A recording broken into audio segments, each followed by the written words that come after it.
Si tu es coach ou préparateur physique, il faut absolument que tu saches comment parler avec tes clients, tes athlètes, tes sportifs, notamment des montres connectées. Les montres connectées, c'est un super outil, peu importe la version que tu as. La mienne, elle est un peu vieille, mais il y en a des bien nouvelles qui coûtent beaucoup plus cher. C'est un outil qui est très puissant à condition de savoir l'utiliser. Et c'est déjà assez compliqué pour nous les coachs d'être à la page sur tout ce qui est technologie, toutes les avancées, ça bouge tellement vite. Mais c'est d'autant plus important d'être à jour pour pouvoir accompagner nos sportifs, nos clients, surtout dans le monde de l'endurance, parce que ces montres sont beaucoup utilisées dans ce monde-là. Mais encore une fois, juste parce qu'on l'utilise, juste parce qu'on peut se l'acheter, ça ne veut pas dire qu'on sait comment l'utiliser.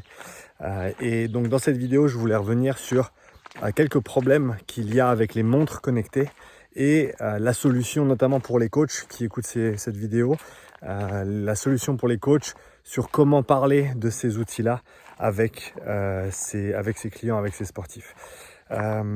J'aime bien citer Oncle Ben, hein, avec de grands pouvoirs viennent de grandes responsabilités, et je pense qu'on peut vraiment appliquer cette citation de Spider-Man à ces montres. Le problème, c'est que tu peux acheter cette montre, mais ça ne veut pas dire que tu as un guide d'utilisation. Et même s'il y avait des guides d'utilisation, je ne sais pas s'ils seraient vraiment à la page pour aider les gens à utiliser ces outils de manière pertinente.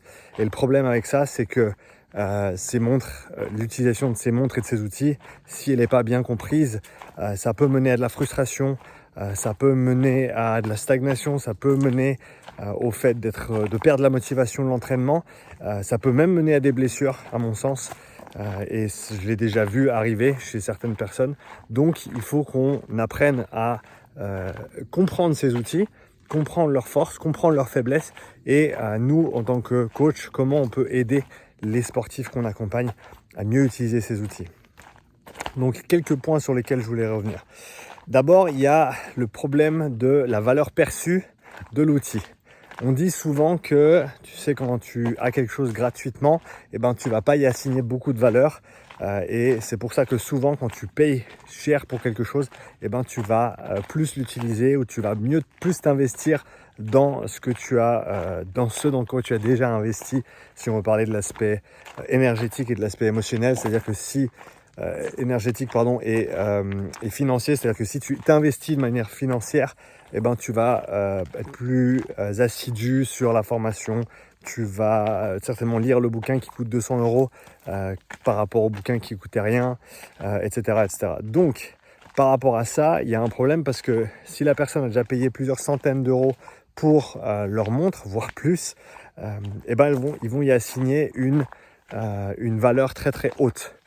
Et souvent, cette valeur, le problème, c'est pas qu'on assigne de la valeur à la montre, à l'outil, parce que forcément, on a payé cher pour, et c'est un outil qui est très puissant. Le problème, c'est qu'ensuite, on voit cette valeur comme valeur relativement élevée par rapport, notamment, à son ressenti.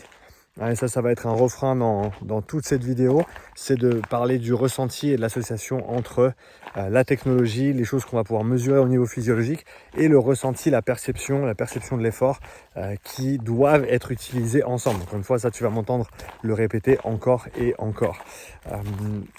Mais il y a un problème, vu qu'on a mis beaucoup d'argent pour la montre, on pense que c'est super fiable, on pense que c'est super puissant, à juste titre, super puissant.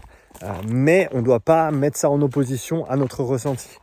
Donc la première solution pour les coachs, ça va être de sensibiliser les sportifs au ressenti, et de leur faire comprendre l'importance de cette mesure, parce que c'est quelque chose qu'on peut mesurer, le ressenti, qu'on peut évaluer en tout cas, même si on ne peut pas le mesurer vu que ça se passe tout entre les deux oreilles. Mais concrètement, il faut sensibiliser les sportifs à la validité du RPE, à la puissance du RPE, parce que ça, c'est quelque chose qui a été documenté depuis des dizaines d'années, hein, le ressenti et le fameux RPE, et c'est quelque chose qu'on doit utiliser de concert avec la technologie, et on ne doit pas opposer les deux. Donc ça, c'est la première chose. Le deuxième gros problème que je vois, et ça, je ne sais pas si j'ai une bonne solution, en tout cas une solution, je ne sais pas si j'ai une bonne solution, mais un deuxième problème, c'est quand ta montre, elle commence à évaluer la qualité de tes séances.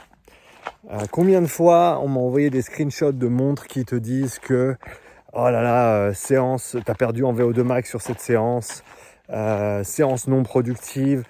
Et c'est juste le choix des mots des gens qui ont créé ces applications. Ils ont aucune compréhension de l'impact des mots, sans parler même des mots qui ne sont pas du tout pertinents par rapport à ce qui s'est passé dans la séance.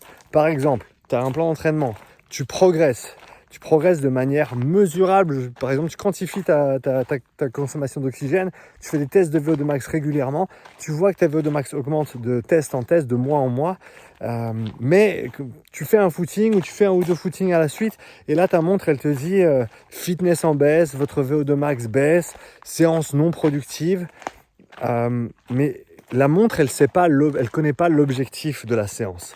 Et ça, c'est un gros problème. Parce que l'objectif de la séance va en lien avec la réussite ou non de cette séance. On ne peut pas juste juger de la qualité d'une séance ou de la réussite ou de l'échec d'une séance si on n'a pas l'objectif en tête. Mais ça, la montre, elle ne le sait pas. Et donc, elle va juste interpréter par rapport à ses algorithmes, par rapport peut-être à une IA maintenant qui est inclus, mais elle n'en a aucune idée. Donc, la seule solution, j'ai pas de bonne solution à ce problème-là. La solution, c'est de ne pas écouter cette montre ou de désactiver cette fonctionnalité si on a la possibilité de le faire. Donc, vraiment pas prêter attention au jugement qualitatif de la séance par l'outil technologique, parce qu'il n'est pas fait pour ça. Il n'est pas fait pour ça, cet outil, et il le fait mal en plus. Donc il faut savoir, encore une fois, si on a seulement un marteau, et ben tout va ressembler à un clou. Ce qui veut dire que quand tu as un seul outil et que tu veux l'utiliser pour tout, tu te retrouves à l'utiliser pour des choses pour lesquelles il n'est pas fait. Et ça, c'est exactement le problème avec la montre dans ce cas-là. Donc ne pas prêter attention au jugement de qualité des séances. Et ça, c'est quelque chose, si tu es coach, vraiment très important à communiquer, parce que ça, c'est le genre de truc qui va vraiment flinguer la motivation, et c'est la dernière chose que tu veux. Tu veux créer de la régularité. Quand quelqu'un s'entraîne, tu veux qu'il soit avant tout félicité. Est-ce que l'objectif de la séance a été rempli ou pas? Bon, ben forcément, plus tes objectifs sont hauts, plus tu as de grandes aspirations, plus c'est important de respecter les objectifs de séance. Mais déjà, à la base, si la séance elle est faite par rapport au fait de ne pas être faite, c'est déjà une victoire. Et pour moi, il faut le voir comme ça. Mais ça, c'est pas, encore une fois, valorisé par ces outils. Troisième problème, c'est ce problème de zone cardiaque. Ces zones cardiaques, et ça, c'est, à mon sens, un problème de terminologie déjà à la base, quand on parle de cardio, l'endurance cardiovasculaire. On parle du cœur, forcément, de l'aspect central de cette qualité physiologique. Et on se dit, ok, cardio, il faut que je fasse de l'endurance, il faut que je développe mon cœur. Et donc mon cœur, c'est ça qui guide l'entraînement, et donc les zones cardiaques, c'est ça qui va faire que je m'entraîne bien ou pas, c'est ça qui va faire que je m'entraîne à la bonne intensité ou pas, etc. Deux énormes problèmes avec ça. La première, c'est que ta fréquence cardiaque, en fait, c'est une conséquence de l'effort métabolique, de l'effort local dans tes jambes, si tu cours ou si tu fais du vélo. C'est d'abord le muscle qui fait le travail, et ensuite ton cœur qui répond. D'accord ? Il y a une énorme variabilité d'un individu à l'autre vis-à-vis de cette fréquence cardiaque. Ça, déjà, c'est la première chose, c'est que la fréquence cardiaque est une conséquence de l'effort. C'est la résultante de l'effort. J'essaie de trouver plusieurs manières de le dire, parce que c'est vraiment quelque chose qu'on doit changer dans la vision des gens. Ce n'est pas le point de départ, c'est la conséquence de. Okay ? Et ça, c'est extrêmement important, parce que ça change ensuite le focus quand on parle de zone cardiaque. Non, en fait, tu n'as pas besoin d'être dans une zone cardiaque pour développer ton cardio. Même si, quand je le dis comme ça aurait du sens. Je veux développer mon cardio, il faut que je sois dans la bonne zone cardiaque. Non, c'est des zones d'intensité qu'il faut respecter, zones d'intensité qui sont individualisées, individualisables assez facilement avec le RPE, avec le ressenti, avec des tests certes, mais tu n'as pas besoin de tests, tu peux faire quelque chose de très simple au ressenti et avoir une cohérence au niveau des intensités d'entraînement pour qu'on ait les effets escomptés, pour qu'on puisse bien quantifier la charge, pour qu'on puisse progresser sur différents paramètres physiologiques de vitesse, etc. Mais il faut qu'on se détache de cette idée de zone cardio. En plus du fait, deuxième énorme problème, que les zones que te donnent tes montres, elles ne sont pas pour toi. Elles ne sont pas individuelles. Elles sont établies sur une base de population, sur une moyenne, en sachant que la moyenne, ce n'est personne. Toi, tu n'es pas la moyenne, moi, je ne suis pas la moyenne, même si il s'avère que tes valeurs de fréquence cardiaque ou tes valeurs de zone cardiaque telles qu'elles peuvent être calculées de manière erronée d'après moi, même si tu tombais sur la moyenne, toi, tu n'es pas la moyenne. Et donc le fait que ce soit des moyennes représentatives de la population qui soient assignées à toute la population, c'est une énorme connerie en fait. Alors tu me diras, ouais mais Sean, alors on se base sur quoi? Est-ce qu'il faut faire la formule de Carbonell? Est-ce qu'il faut prendre la fréquence cardiaque de réserve pour ensuite calculer les zones? Non, parce que il y a un deuxième problème en utilisant les zones cardiaques, c'est qu'à basse intensité, ta FC, ta fréquence cardiaque, elle va rester stable, constante, absence de dérive cardiaque. Donc on peut techniquement avoir une zone 2 cardiaque. Même si je te dirais après un certain temps, on va fatiguer et donc ça va dériver. Est-ce que ça veut dire qu'on sort de la zone? On peut en débattre. Mais le problème, dès le moment où tu passes à moyenne ou à haute intensité, zone 3, 4, 5 ou au-delà, qu'est-ce qui va se passer avec la fréquence cardiaque? Invariablement, avec le temps qui passe, de plusieurs minutes, la fréquence cardiaque va dériver du fait de l'accumulation de la fatigue, l'accumulation de la chaleur et du temps, tout simplement, d'accord? Et de la baisse de l'efficience mécanique du corps. Donc en fait, tu peux être dans une zone cardiaque, la bonne zone cardiaque entre guillemets au début de l'intervalle, mais après 3 intervalles à la même intensité, tu n'es plus dans la zone cardiaque. Est-ce que ça veut dire que l'entraînement n'a pas été bénéfique? Est-ce que ça veut dire que tu n'as pas atteint ton objectif d'entraînement? À mon sens, pas.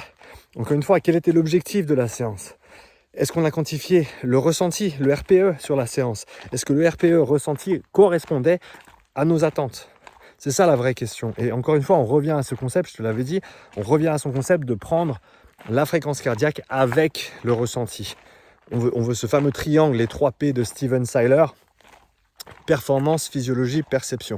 Performance en course à pied, ça va être la vitesse ou l'allure, les watts en vélo.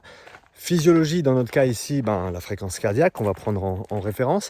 Et le ressenti, le RPE, pour la perception. Et c'est avec ces 3 mesures qu'on va vraiment pouvoir avoir un suivi, une quantification de l'entraînement qui est pertinente. Et donc, le problème avec ces zones sur les montres, déjà, c'est pas les tiennes. De deux, la fréquence cardiaque dérive à l'effort, donc ces zones, elles sont pas pertinentes de manière figée. De 3, avec l'évolution de ta condition physique, elles vont évoluer pour toi aussi. Et de 4, encore une fois, l'AFC, c'est une conséquence de l'effort. Et donc, tout ça, la solution, c'est de ne pas regarder tes zones cardiaques et c'est de comprendre le rôle du RPE dans la planification et le suivi de l'endurance et de regarder seulement la fréquence cardiaque a posteriori. Regarder la fréquence cardiaque associée à un format de séance, à des conditions environnementales, parce que la chaleur va faire dériver ta fréquence cardiaque. Est-ce que tu étais vraiment en zone 5 ou est-ce que tu étais juste sur une séance de tempo où il faisait très chaud et tu avais de la fatigue? C'est encore une discussion à avoir. Mais encore une fois, si tu ne connais pas ton objectif de séance, le RPE qui devait être trouvé, tu ne vas pas pouvoir juger de ces choses-là. Si tu as juste ta montre et tu es rivé, focalisé sur ta montre, tu vas seulement être obnubilé par les chiffres qu'on te montre. Tu vas te dire, oh mon Dieu, je devais être en zone 3 alors que j'étais en zone 5. Ou alors, à l'inverse, je devais être en zone 5 pour ma séance de VO2 max, mais j'arrivais pas à faire monter mon cardio plus haut que la zone 3. Ouais, mais si tu étais un RPE 9 et que tu as fait, 5 fois 2 minutes avec 1 minute de repos, et puis que tu étais vraiment dans le dur, je peux te dire que ta VO2 max, elle va progresser. C'est pas parce que ta montre t'a dit que tu n'étais pas en zone 5 que tu vas pas développer ces qualités de haute intensité, notamment de VO2 max. Donc, pour résumer ce petit passage, les zones cardiaques, il faut vraiment, vraiment bien les comprendre et bien comprendre que celle que te donne ta montre, c'est pas celle qu'il faut écouter, c'est pas celle qu'il faut regarder et que la fréquence cardiaque, elle s'analyse après la séance, pas pendant la séance. Okay ?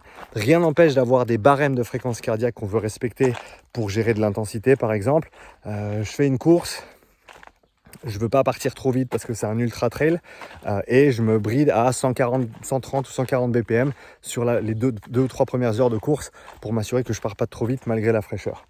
Ça, c'est une bonne utilisation de la fréquence cardiaque. Mais autrement, pour juger de l'intensité sur une séance d'intervalle, de fractionné, c'est vraiment pas la bonne mesure à utiliser. Et finalement, on a ces valeurs de variabilité de la fréquence cardiaque, la fameuse VFC. Et là aussi, le score de fraîcheur, le score de fatigue. Et ça, c'est un problème pas en isolation. Le problème, c'est qu'on n'associe pas ce que nous dit notre montre avec notre ressenti. Alors que si c'est bien fait, tu dois prendre ta variabilité de la fréquence cardiaque, soit durant la nuit, soit le matin. Ça dépend des protocoles, ça dépend, il y a plein de considérations à avoir. Mais en gros, c'est pas quelque chose à prendre en isolation. C'est pas parce que ta montre t'a dit que tu étais dans le orange qu'il fallait rien faire. C'est pas parce que ta montre t'a dit que tu étais dans le vert qu'il fallait forcément aller te mettre pied au plancher et aller te satelliser sur la séance du jour. Il y a le paramètre de ressenti, il y a le paramètre de fraîcheur, il y a le paramètre de quel est l'objectif de la semaine, quel est l'objectif de la séance, comment est-ce que je peux faire rentrer ça dans les cordes. Et tous ces paramètres-là, ils vont venir nous informer de est-ce qu'on peut prendre notre variabilité cardiaque en compte. Est-ce qu'on a assez de données en termes de durée pour que notre variabilité cardiaque elle soit cohérente, parce que c'est quelque chose d'individuel. On ne compare pas la variabilité cardiaque avec quelqu'un d'autre, au même titre que tu ne compares pas tes zones cardiaques avec quelqu'un d'autre, parce que chacun a un fonctionnement qui est différent. Sans parler, pour revenir sur les zones un petit instant, que les zones cardiaques sur la montre, peu importe où elles sont, sur le vélo par exemple, vont être différentes de celles en course à pied. Donc ça, c'est toutes des considérations à avoir par rapport à l'utilisation de ces montres et de ce matériel technologique avancé, très puissant, mais qui a énormément de limites s'il n'est pas utilisé de manière cohérente. Et donc pour finir sur la variabilité de la fréquence cardiaque, on veut avoir une bonne compréhension de comment utiliser ces données physiologiques combiné avec notre ressenti, combiné avec un petit questionnaire le matin, combiné avec la discussion avec le coach, parce que c'est ça qui va te donner les vraies indications sur de quoi on a besoin, qu'est-ce qu'on doit faire, comment on va l'adapter, etc., etc. Et donc pour conclure cette vidéo, je reprends la citation de l'oncle Ben: avec de grands pouvoirs viennent de grandes responsabilités. On a une responsabilité, nous, en tant que coach, de comprendre ces outils technologiques, de comprendre ces outils que les gens achètent, dans lesquels ils investissent beaucoup d'argent, dans lesquels ensuite ils investissent beaucoup de leur attention et de leur intention. Et c'est à nous de pouvoir peut-être pas diluer, mais de pouvoir moduler un petit peu ce message, de leur faire comprendre la puissance de cet outil et de faire comprendre les limitations aussi, et d'inclure encore une fois le ressenti et les conversations avec nous, les coachs, dans notre réflexion sur l'entraînement, notamment vis-à-vis de l'endurance, notamment vis-à-vis de la récupération. Si t'es coach et que cette vidéo t'a plu, sache que je relance ma formation Mastermind le 13 septembre, programmation et suivi de l'entraînement en endurance. Si ça t'intéresse, tu retrouveras toutes les informations dans le lien qui se trouve dans la description. Et en attendant, j'attends tes commentaires pour savoir comment toi tu utilises les montres connectées ou comment tu en parles avec tes clients et tes sportifs. Merci pour ton attention. Bonne journée, à bientôt pour la prochaine. Le Mastermind Endurance, c'est la formation dédiée aux coachs prépa physique et kinés qui veulent savoir planifier l'endurance pour leurs sportifs. L'objectif est de développer des compétences concrètes que tu peux tout de suite appliquer sur le terrain afin d'écrire des programmes individualisés et adaptés à ceux et celles que tu coaches. Beaucoup plus simple pour moi de pouvoir planifier. Maintenant, je suis vraiment beaucoup plus rapide. Je sais exactement où je vais et il y a un peu moins d'improvisation. Que tu encadres des crossfitters qui manquent d'endurance, des débutants en course à pied ou en aerox qui veulent éviter la blessure ou des cyclistes confirmés en recherche de performance, cette formation couvre tout ce que tu dois savoir pour planifier avec confiance et compétence. Plus d'assurance et me sentir plus pro. Le format 100% distanciel sur 12 semaines combine des temps d'études en autonomie et des mises en commun avec les autres apprenants afin de progresser sereinement sans surcharger ton emploi du temps pro ou perso. Chaque semaine, tu accèdes à un nouveau module théorique qui pose les bases, des exercices de consolidation pour ancrer tes nouvelles connaissances, des mises en situation concrètes sous forme d'activités pratiques et de cas d'études afin de développer de vraies compétences, et une classe virtuelle avec les autres apprenants pour combiner vos expériences et enrichir votre apprentissage. En termes de formation, sur tout ce que j'ai fait, c'est la meilleure structure que j'ai. Je travaille plus au hasard. C'était une de mes meilleures formations que j'ai faites, qui était la plus complète. Cette formation n'est ouverte que 2 fois par année et les places sont limitées. Tu retrouveras toutes les informations ainsi que le lien vers la liste d'attente sous cette vidéo.